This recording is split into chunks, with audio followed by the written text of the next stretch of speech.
Okay, Assalamualaikum warahmatullahi wabarakatuh. Rakan-rakan, pada hari ini kita akan dapat menyaksikan perbezaan antara kereta saya depan ni dan juga kereta Wak Jawa. Yang ni biasanya main crawler, rock crawler, dan yang ni racing. Macam tu. So kita nak tengok yang belakang dibekalkan dengan dua steering depan belakang. Depan hanya single steering. Dan kereta ni kalau rakan-rakan tengok agak rendah lah, yang tu, yang belakang tinggi sikit.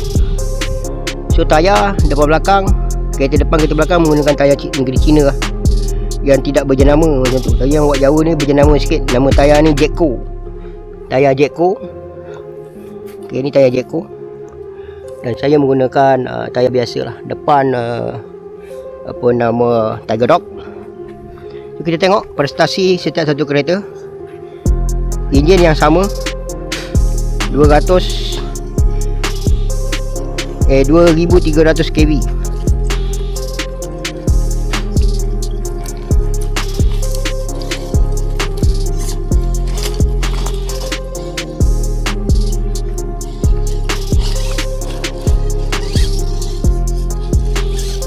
Oh, Wak Jawa begitu action ni.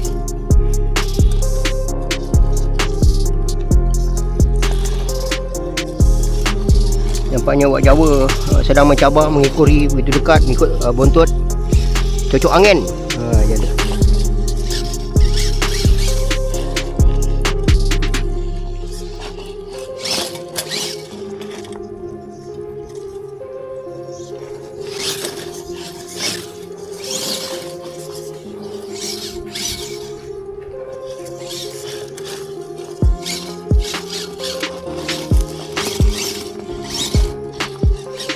Cocok Wak Jawa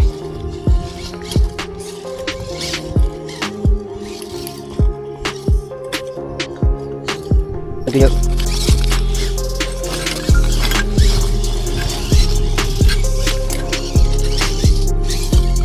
Okey, jalan nampaknya dah terbabas.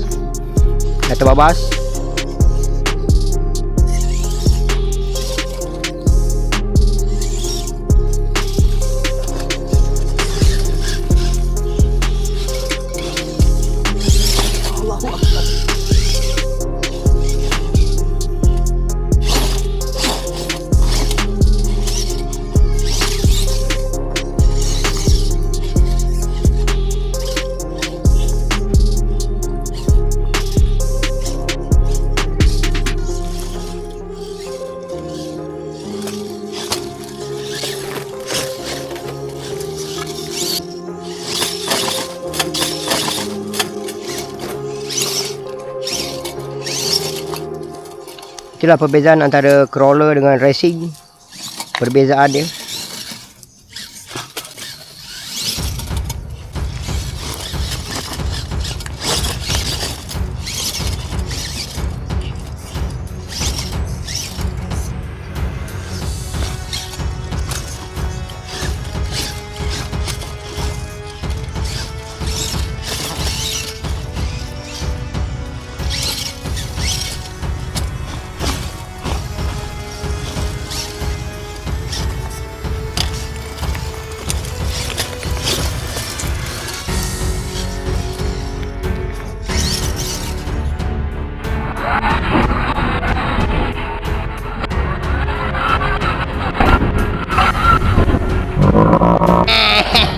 Tadi tu terbang ya, tadi.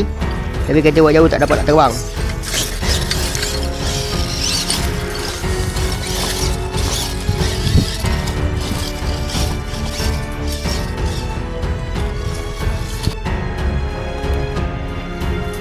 Okey. 1, 2, 3. Weh, Wak Jawa ke mana Wak Jawa?